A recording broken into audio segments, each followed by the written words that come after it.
మధ్యప్రదేశ్ లో ఘోర రోడ్డు ప్రమాదం జరిగింది. జబల్పూర్ సమీపంలో బస్సును ట్రక్కు ఢీకొట్టింది. ఈ ప్రమాదంలో 7 మృతి చెందగా పలువురికి తీవ్ర గాయాలయ్యాయి. చనిపోయిన వారు హైదరాబాద్ నాచారానికి చెందిన వారుగా గుర్తించారు.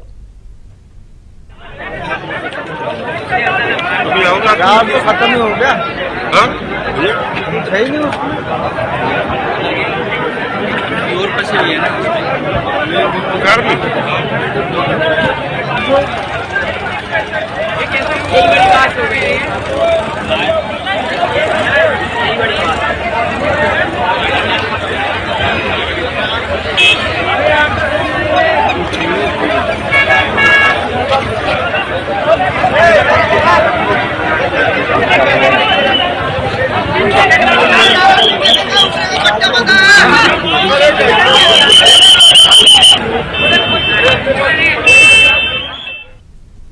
మధ్యప్రదేశ్ లో ఘోర రోడ్డు ప్రమాదం జరిగింది.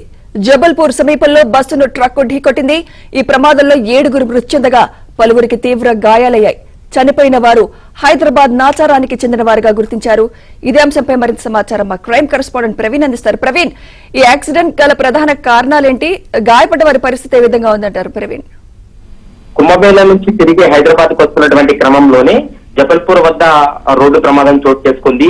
మినీ వ్యాన్ ను ట్రక్ ను ఢీకొట్టడంతో అందులో 7 మంది ప్రాణాలు కోల్పోయినటువంటి పరిస్థితి కనపడుతుంది.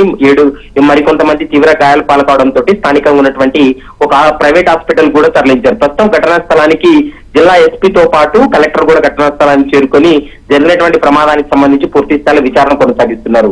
ఇందులో 2 తెలుగు రాష్ట్రాలకు సంబంధించినటువంటి వారు ఉన్నారు.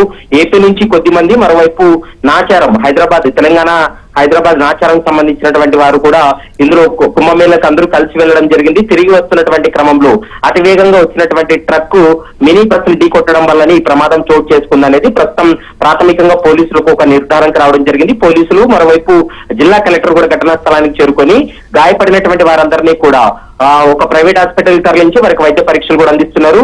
మరికొద్ది సేపట్లోనే వారి కుటుంబ సభ్యులు కావచ్చు, తర్వాత వారి బంధువులు కూడా ఈ ప్రమాదానికి సంబంధించి కూడా మీడియాతో మాట్లాడేటువంటి అవకాశం అయితే కనపడుతుంది. ప్రస్తుతం ఈ జబల్పూర్ వద్ద జరిగినటువంటి ప్రమాదానికి సంబంధించి ఇప్పటికే ఇటు తెలంగాణ ప్రభుత్వం కావచ్చు, ఏపీకి సంబంధించినటువంటి అధికారులు కూడా అక్కడ ఉన్నటువంటి పోలీస్ అధికారులతో, కలెక్టర్ తో కూడా మాట్లాడుతున్నటువంటి పరిస్థితి కనపడుతుంది.